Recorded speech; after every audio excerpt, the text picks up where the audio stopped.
On July 4, 1942, the men of newly promoted Field Marshal Erich von Manstein's 11th Army celebrated the capture of the last Soviet bastion in the Crimea, Sevastopol, hard-won German victory in the east. Since September 24th of the previous year, von Manstein's German and Romanian battalions had fought a stubborn Russian opponent for control of the peninsula. The forts surrounding the port of Sevastopol had withstood the fire of 14-inch howitzers and 17, 24, and 31.5-inch siege guns and had fallen only after costly frontal attacks by German assault troops. Von Manstein had little time to celebrate with his men. His headquarters was soon moved north to an area near Leningrad, where Hitler hoped that the victor of Sevastopol could repeat his Crimean performance. After a few months, however, the headquarters was disbanded, and von Manstein was assigned to the Stalingrad sector, where he was charged with stopping the Soviet attack that threatened to shatter the German front in southern Russia. Germans tasting victory. In the Crimea, the occupation troops had followed the advance of German forces into Stalingrad and the Caucasus with pride and anticipation. With the capture of Stalin's city and the Caucasian oil wells, the war would surely be over soon. Newspaper headlines and German radio were already declaring victory in southern Russia, and the Crimean garrison had little doubt that victory was close at hand. Although the peninsula seemed to have been relegated to the backwaters of the war, there was still work to be done by the Germans and their Romanian allies. Airfields had to be guarded against sporadic attacks from partisan groups, and the ports along the Black Sea had to be maintained to support the troops advancing toward the Eurasian border. The tide of battle suddenly changed when the Soviets launched their own Stalingrad offensive on November 19, 1942. Within months, the mighty Sixth Army of Field Marshal Friedrich Paulus was destroyed, sacrificed by Hitler in a futile attempt to hold the city. South of Stalingrad, 3 Soviet fronts, army groups, battered the 1st Panzer Army and the 17th Army that comprised Field Marshal Ewald von Kleist's Heeresgruppe A, Army Group A, which had been advancing on the Caucasian oil fields at Grozny and Baku. Soviets pushed back Nazi forces toward Black Sea. While the Battle of Stalingrad was in full swing, Heeresgruppe A fought for its life. The Soviets gradually pushed von Kleist's 2 armies back toward the Black Sea and the Sea of Azov, threatening to cut off the Heeresgruppe B advancing on Rostov. Von Manstein, now in command of Heeresgruppe Don, later renamed Heeresgruppe Süd-South, put up a desperate fight to keep the city from falling into Soviet hands. General Eberhard von Mackensen's 1st Panzer Army managed to fight its way north and was able to escape through the narrow corridor still under German control. It was a different story for Colonel General Richard Ruff's 17th Army. Both von Manstein and von Kleist argued for the evacuation by sea if necessary of all of the forces of Heeresgruppe A. But Hitler refused to give up the bridgehead that the 17th Army occupied on the Taman Peninsula. Even after Stalingrad, Hitler still thought that the bridgehead could be used as a point for a future drive on the southern oil fields. Thanks to his stubbornness, the 1st Panzer Army's 50th Infantry Division was forced to move south and attach itself to the 17th Army, which gave Ruff needed infantry reinforcements. By the end of March 1943, Ruff had established a defensive line that stretched from east of Novorossiysk north to the Sea of Azov. A stubborn Hitler ties down 17th Army. The Germans on the Taman Peninsula held their positions throughout the summer and early fall of 1943. Although Ruff's men did tie down a considerable number of Soviet forces, the divisions of the 17th Army could have been better used in the critical battles in the Donetsk Basin that raged during the first half of the year. On June 25th, General Erwin Jenek assumed command of the 17th Army. Born in 1890, Jenek had served on the Eastern Front since February 1942, first as the commander of the 389th Infantry Division, and then as commander of the I-40 and El-Qaddas Army Corps. He arrived at a critical time for both German and Russian forces on the Eastern Front. The Great German Offensive at Kursk, which began on July 5th, occupied the Red Army for the first half of the month. When Hitler, nervous about the Allied landings in Sicily, called off the attack, the Soviets gained some much-needed time to replenish their depleted armies before beginning their own offensive in the area. While the Kursk offensive was in full swing, the German forces on the Taman Peninsula, far from the main fighting in the north, repulsed some probing attacks from General I.E. Petrov's North Caucasus front, but no major damage was caused to the defensive line. Soviets regroup for large offensive. The German failure at Kursk gave the Red Army the opportunity to take the offensive on the Eastern Front once and for all. Recovering quickly from the huge losses of men and material suffered in July, the Soviets prepared to launch a series of attacks designed to batter the German lines from Smolensk to Rostov. By mid-August, all was ready.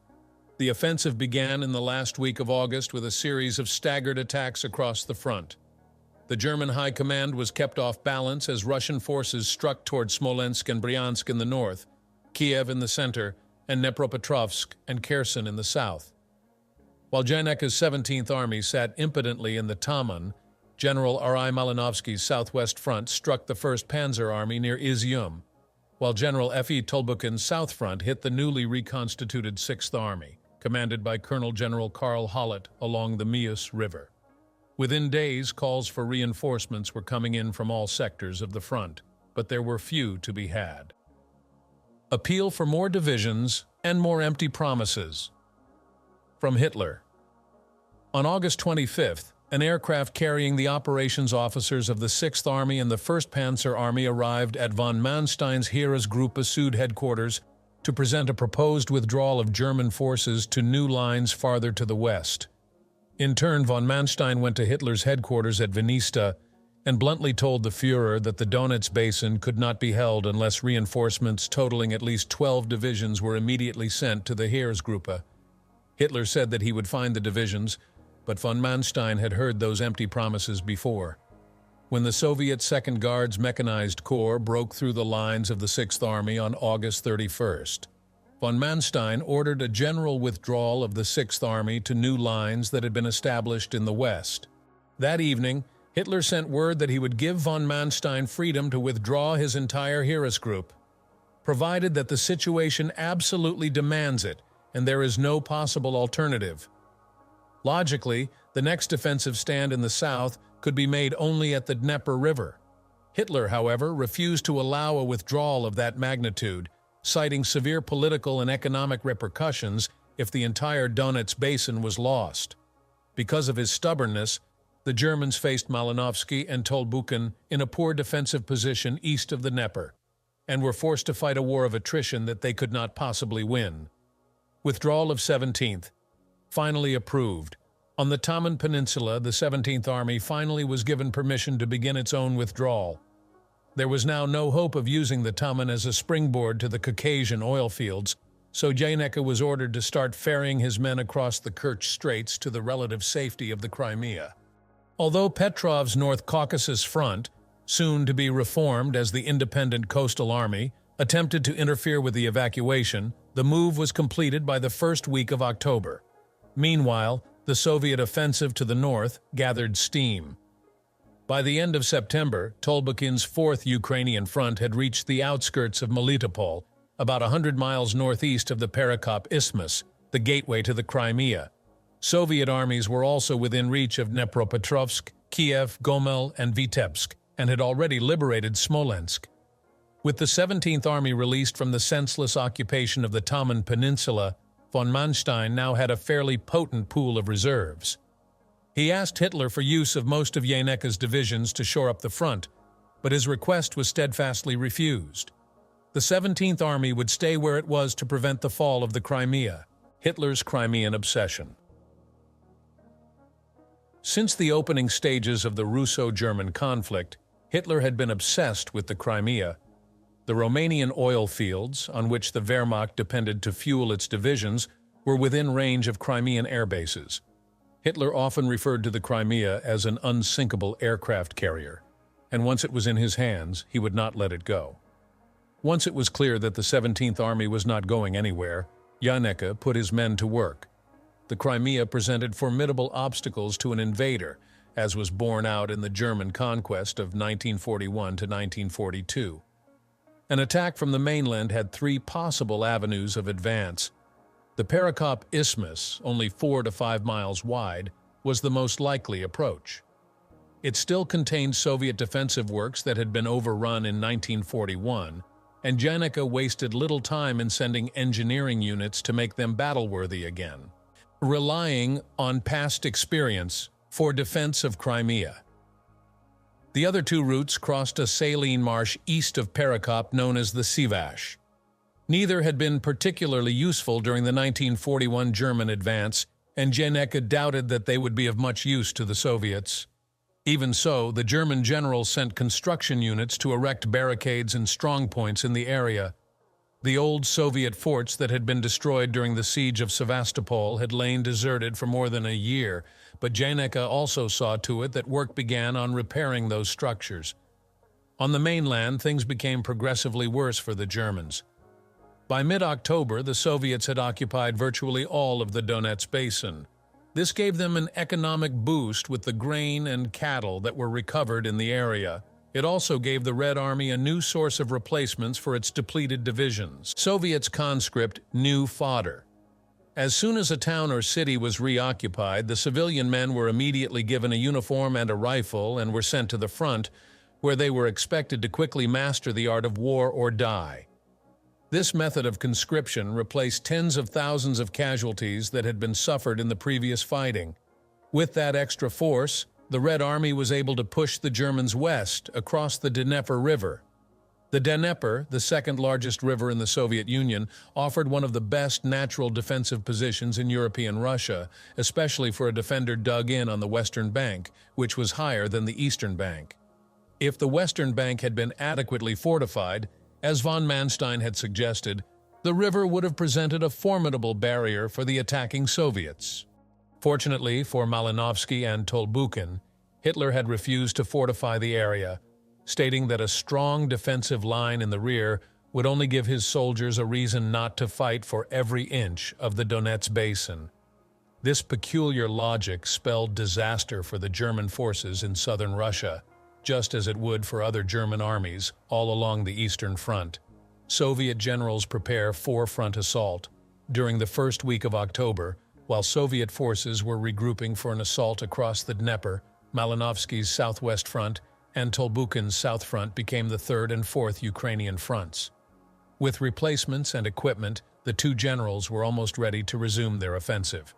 Malinovsky's third Ukrainian front was charged with crossing the Dnieper in the 1st Panzer Army's sector, while Tolbukin's 4th Ukrainian front would hit Hollett's 6th Army, now under control of von Kleist's Heeresgruppe A, which was anchored on the coast of the Sea of Azov. The 6th Army did not have the benefit of the Dnieper barrier, the great river angles to the southwest just below Zaporozhye, which was in the sector held by the 1st Panzer Army.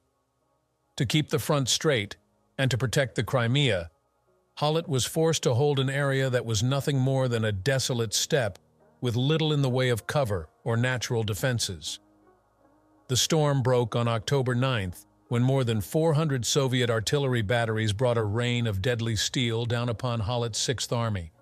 The front was held by 13 German divisions, including 2 Panzer and 2 rather unreliable Luftwaffe field divisions and 2 Romanian divisions. To break the 6th Army's back, Tolbukin had a total of 45 rifle divisions, 3 tank corps, 2 Guards mechanized corps, and 2 Guards cavalry corps. His 800 tanks outnumbered Hollett's 83 Panzers and 98 Sturmgeschütze, assault guns, by a ratio of more than 4-to-1. Germans failed to hold Melitopol. Taking Melitopol was Tolbukin's first order of business. His 51st Army, supported by the 28th Army, attacked on a 20-mile front. In savage hand-to-hand fighting, the 51st gained a foothold on the southern edge of the city on October 12th. Hollett, knowing the importance of the city, ordered that Melitopol be held at all costs, and it was not until October 23rd that the area was cleared of German troops. Since the middle of October, von Kleist and Janica had watched the Soviet offensive with growing apprehension. In messages to the Oberkommando des Heere, OKH, Army High Command, von Kleist had bluntly warned that the 17th Army was in danger of being cut off and that it was time to evacuate the entire Crimean Peninsula. The replies that he received from Army Chief of Staff Colonel General Kurt Zeitzler showed von Kleist the irrational atmosphere that had permeated to the highest levels of the German army. Simply put, Zeitzler said that evacuation was impossible because Hitler would not allow the word Crimea to be mentioned in his presence. The relentless Soviet advance. On October 25th, the 51st and 28th Armies burst out of Melitopol, scattering German and Romanian forces before them. Their objective was twofold: split the 6th Army in half and cut off the 17th Army in the Crimea. The Soviets moved purposefully, brushing aside the enemy and driving relentlessly toward their goals. Von Kleist sent another brutally honest message to OKH on October 26th. He told Zeitzler that the situation in the 6th Army's sector could not be rectified and that he was going to start evacuating units on the Kerch Peninsula that very evening in preparation for a general withdrawal from the Crimea. This time, he was expressly forbidden to make any such move by Hitler himself, which seemed to make a serious impression on the general. Von Kleist was not the only person pleading for the evacuation of the Crimea. Marshal Ion Antonescu, the leader of Romania, told Hitler that the loss of the 7 Romanian divisions stationed there might have serious repercussions within his country. Hitler brushed Antonescu's concerns aside, falling back on his old arguments about the Crimea being used by the Red Air Force to bomb Romanian oil wells, and the Red Army using the peninsula as a staging area for amphibious landings along the southern coasts of Bulgaria and Romania. You are to defend the Crimea. Meanwhile, the Soviet offensive continued unabated. Dnieper made a final attempt to save his army on the night of October 28th. The telephone conversation between Dnieper and von Kleist reveals the conflict of emotions that tore at the two men in this time of crisis. Von Kleist, you are to defend the Crimea. Dnieper, I cannot execute that order. No one else will execute it either. The corps commanders believe the same as I do. K. So, collusion, conspiracy to disobey an order. If you cannot, someone else will command the army. J. I report again that in the light of my responsibility for the army, I cannot execute the order. K. This attitude only undermines the confidence of the troops. If I get one more division for you, everything will be all right. J. That is building castles in the air. One must deal with realities here. K. The 17th Army has not yet been attacked. A little reinforcement on the Perekop Isthmus and everything will be in order. J. The Crimea must be defended on its entire perimeter.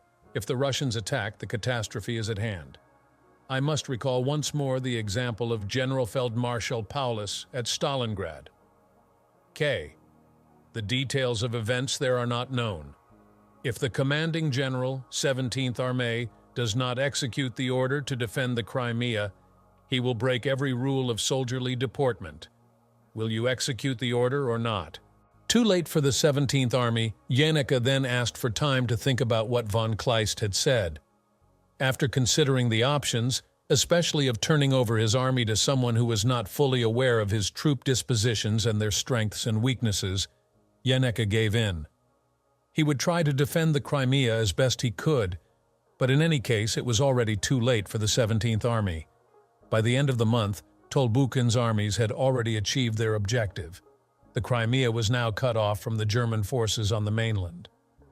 When the gate to the Perekop Isthmus was slammed shut by the 4th Ukrainian Front, the 17th Army consisted of 3 regular German infantry divisions, 50th, 98th, 336th, and the 153rd Training Division. There were also 3 Romanian mountain divisions, 1st, 2nd, 3rd, 2 Romanian cavalry divisions, 6th and 9th, 2 Romanian infantry divisions, 6th and 19th, and the 1st Slovakian Division.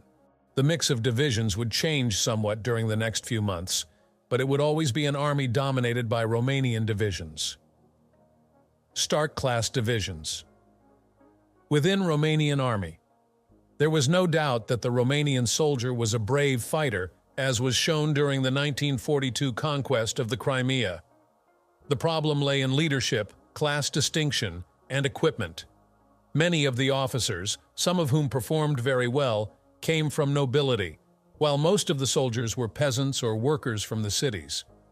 Officers ate better than their subordinates, and an enlisted man was constantly reminded of his place in the army pecking order.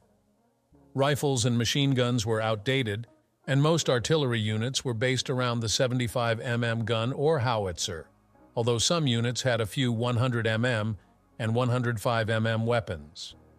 The Romanian army might have been able to hold its own against the Red Army of 1941, but against Soviet forces in late 1943, it was hopelessly outmatched. Even though the 17th Army was cut off from the mainland, the Kriegsmarine German Navy kept the Crimea supplied. Grand Admiral Karl Dönitz guaranteed that his forces in the Black Sea would deliver at least 50,000 tons of supplies a month. Supply convoys made the trip on a regular basis, escorted by German E-boats and Romanian destroyers. The Soviet Black Sea Fleet was nowhere to be seen, its heavy ships being kept safely in Caucasian ports for fear of being attacked by the Stuka dive bombers of Lieutenant General Paul Deichmann's I Fliegerkorps.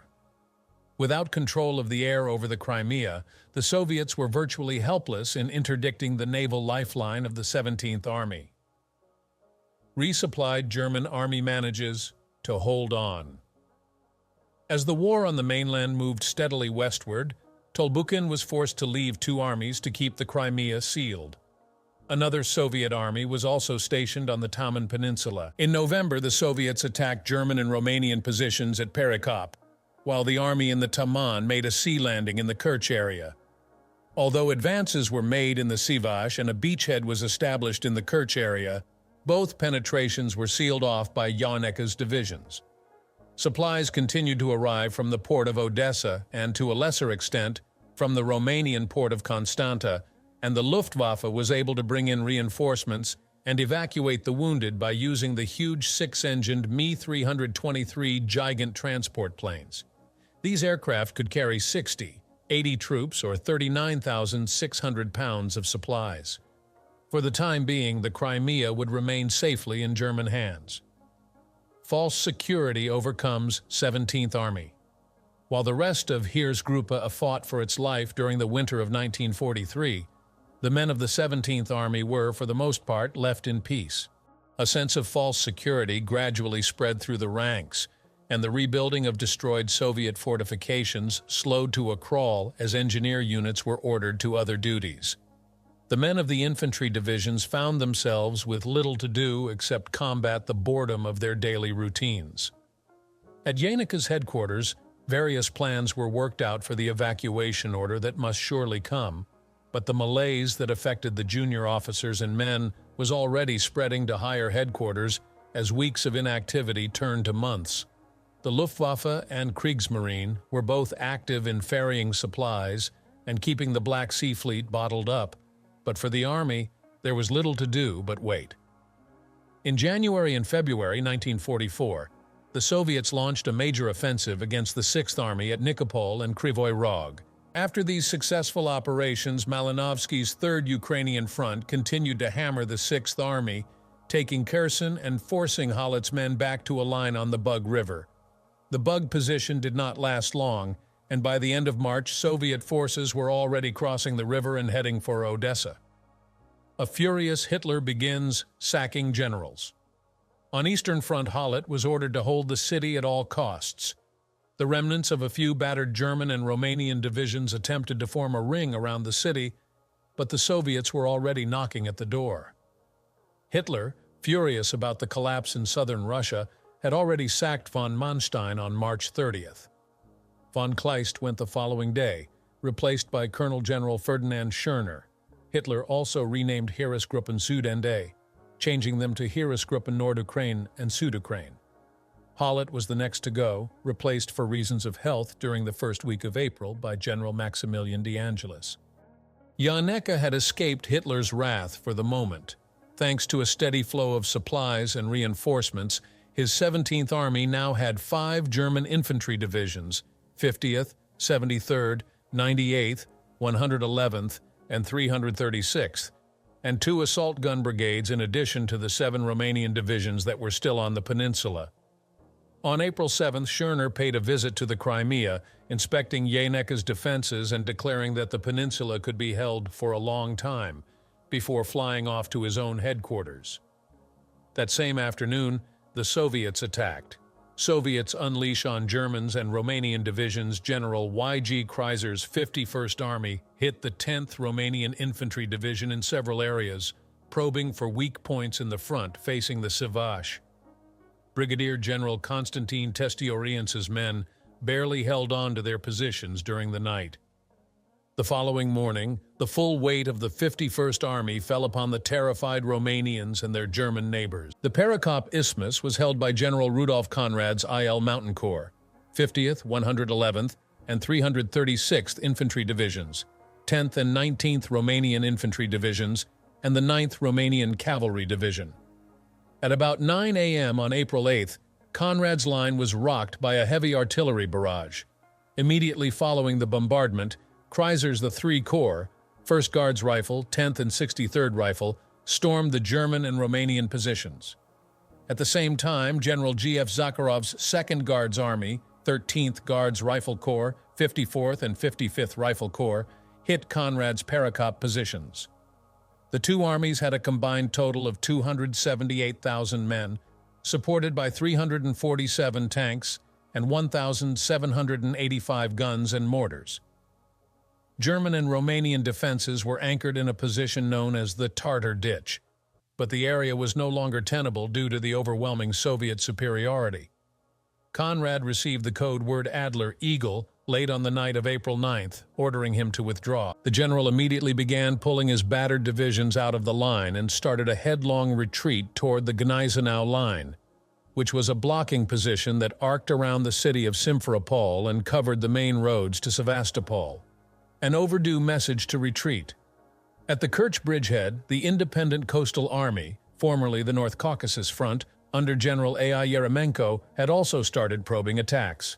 Yeremenko had 2 corps, 11th Rifle and 16th Guards Rifle, with 12 rifle divisions, 2 rifle brigades, and 1 independent tank brigade, 135,562 men, 212 tanks, and 961 artillery pieces. He faced General Karl Allmendinger's V Army Corps, 73rd and 98th Infantry Divisions, 6th Romanian Cavalry, and 3rd Romanian Mountain Divisions. When Allmendinger received the Adler message, his divisions began a 150-mile race to the Gneisenau line, with Yeremenko's army in hot pursuit. The first stage of the retreat took Allmendinger's divisions back to the Parpach line, which stretched across the narrowest part of the Kerch Peninsula. Although suffering considerable losses from Soviet mechanized and armored units, his men made a good fight of it. German artillery employed in the main line of resistance caused heavy casualties among the advancing Russian men and machines, but the Parpach line soon became untenable. With Tolbukin's armies advancing from the north, threatening the rear of the V Army Corps, Allmendinger had no choice but to abandon his positions and try to make it to the Gneisenau line. German artillery destroyed. At Yalta Mountains, Yeremenko's pursuit was held up by strategically placed anti-tank and infantry units that occupied mountain passes and important crossroads until the last minute before retreating to new positions farther west. Unfortunately for the Germans, the passes of the Yalta Mountains proved too much for their horse-drawn artillery, and the big guns had to be blown up, depriving the V Army Corps of vital artillery support. When Allmendinger reached the Gneisenau line, he learned that the position had already been breached in the north by Tolbukin's troops. His men on the brink of collapse would have to continue retreating to the fortified area around Sevastopol. Along with this news came the ominous report that Odessa had fallen, cutting Jyneka's main supply link. Attrition takes toll. On Romanian units, Allmendinger's units entered the main Sevastopol defense line on April 16th, joining Conrad's IL Mountain Corps, which had occupied the northern part of the line on the 14th. During the first 8 days of the Soviet offensive, the 17th Army had lost 13,131 German and 17,652 Romanian soldiers. The condition of the Romanian units made them both unfit and unreliable in further combat situations, and Jyneka recommended that they be evacuated as soon as possible. His 5 German divisions were also battered. Already under strength when the Soviet offensive began, They were now little more than reinforced regiments. Jaenicke organized them into 5 combat groups and supported them with the assault guns, artillery, and anti-aircraft guns that had survived the retreat. Meanwhile, 3 Soviet armies prepared for the final assault, another plea for retreat. It was now up to the German commanders to make another case for the evacuation of the Crimea. Since the 17th Army held only a small portion of the peninsula, both Schörner and Jaenicke argued that it was useless to sacrifice even 5 understrength divisions in a futile effort to remain there. OKH had already agreed that transport units, prisoners of war, and other non-essential personnel could be ferried across the Black Sea to Romania, and more than 67,000 had already made the trip. The Luftwaffe still kept the Red Air Force and Black Sea Fleet at bay, but the Soviets were becoming bolder. On April 19th, Schörner repeated his demand for evacuation. He told Zeitzler that Luftwaffe and Kriegsmarine losses were starting to mount and that the Romanian units, which were useless, were already waiting to embark. His warning went unheeded. Even a personal visit to Hitler at the Berghof failed to sway the Führer. After listening to Schörner, Hitler promised reinforcements for the Crimea, a promise unkept, but ordered that no German combat troops were to be evacuated from the peninsula. Paying for last year's inactivity, Tolbukin was in no rush to storm the German defenses. His armies were strung out along the few usable roads on the peninsula, and there was little chance that the Germans would or could launch an attack from the Sevastopol line. While more divisions made their way toward the besieged port, the Soviet general and his staff worked on the plan for the final assault. As for Jaenicke's army, the inactivity and boredom that had set in during the past year now had to be paid for. The main defensive line was in relatively good shape, but positions behind the main line of resistance were almost laughable. German doctrine called for a second, and if possible, a third line to be constructed and manned behind the main line, but they did not exist at Sevastopol. Even if there were such defenses, there were no troops to occupy them. The German units were not in much better shape than their defenses. Allmendinger's V Army Corps had lost all of its heavy artillery, and some units, such as the 98th Infantry Division, had no entrenching tools. Thoroughly despondent, Jaenicke sent a message to Hitler's headquarters demanding freedom of action, 3 words that Hitler could not stand.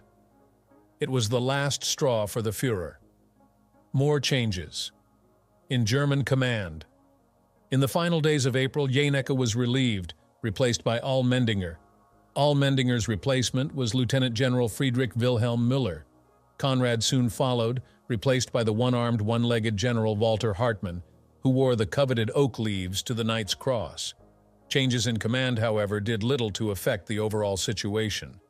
It may have been more helpful if Hitler had kept his promise and sent reinforcements instead.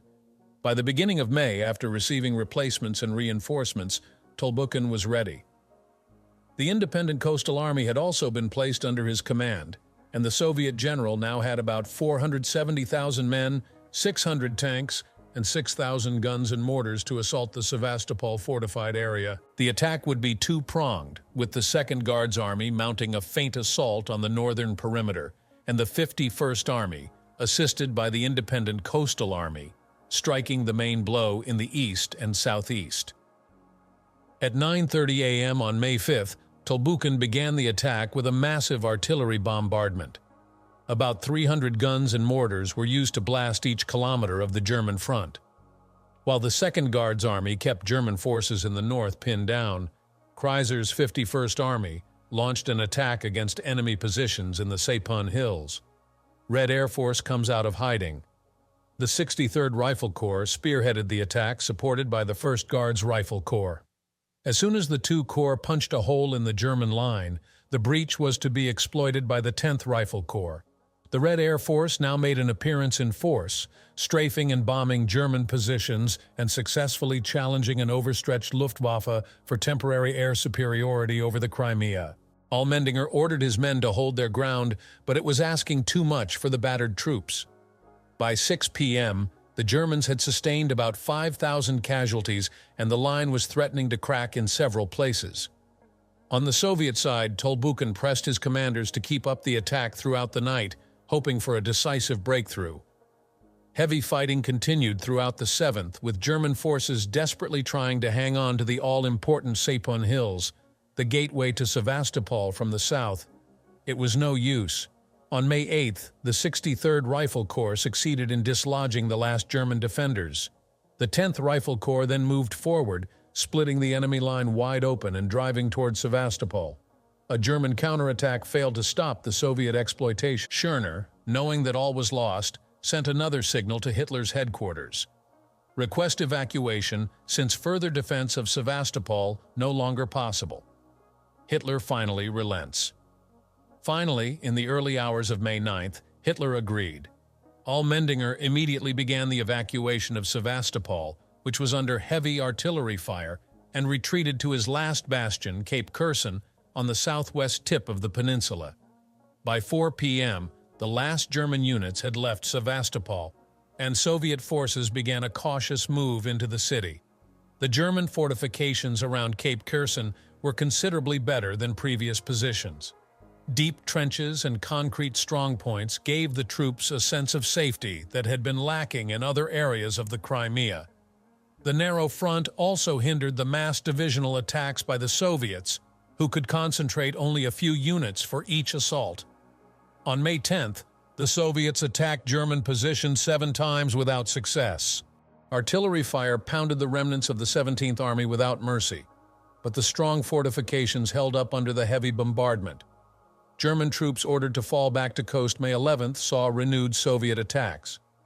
Knowing that the end was near, Allmendinger had already contacted Admiral Otto Schultz, the German naval commander, telling him to send all available ships to evacuate his men. A German flotilla was due to arrive after nightfall to embark the remaining troops. At 11 p.m., the signal was given for all units to fall back to the coast and dig in around pre-designated landing points to await the arrival of the German ships. That was when things began to go terribly wrong. Allmendinger's men had successfully disengaged from the main line and had made it to the beach, but the German ships were not there.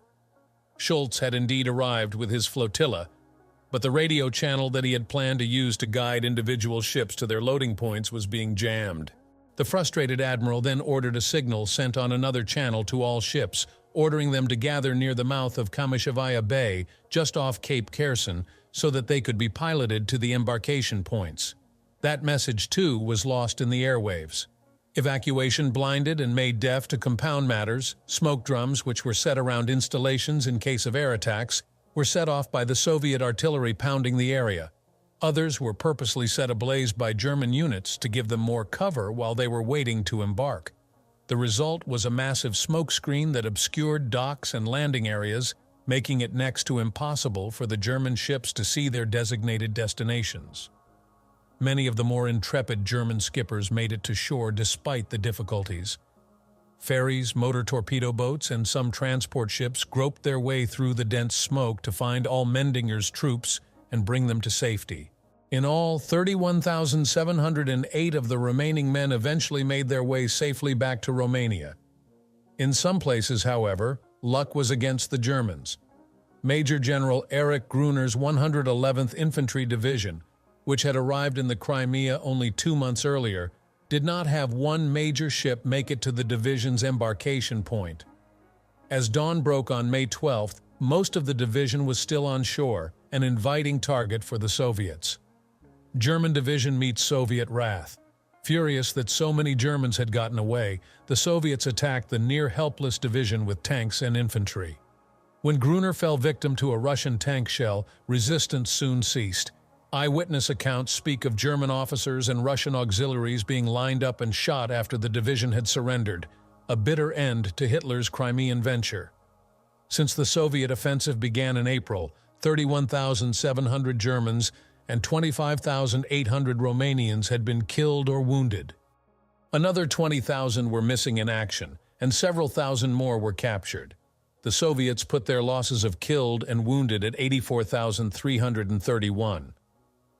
Crimea was our biggest POW cage. The losses incurred in the Crimea can be blamed directly on Hitler's mania for holding every inch of ground, even when that ground was no longer strategically important.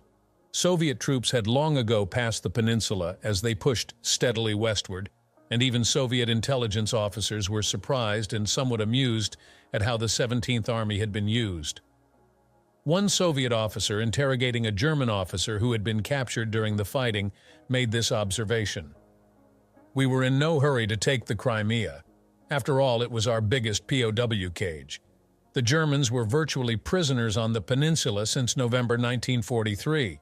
They guarded themselves.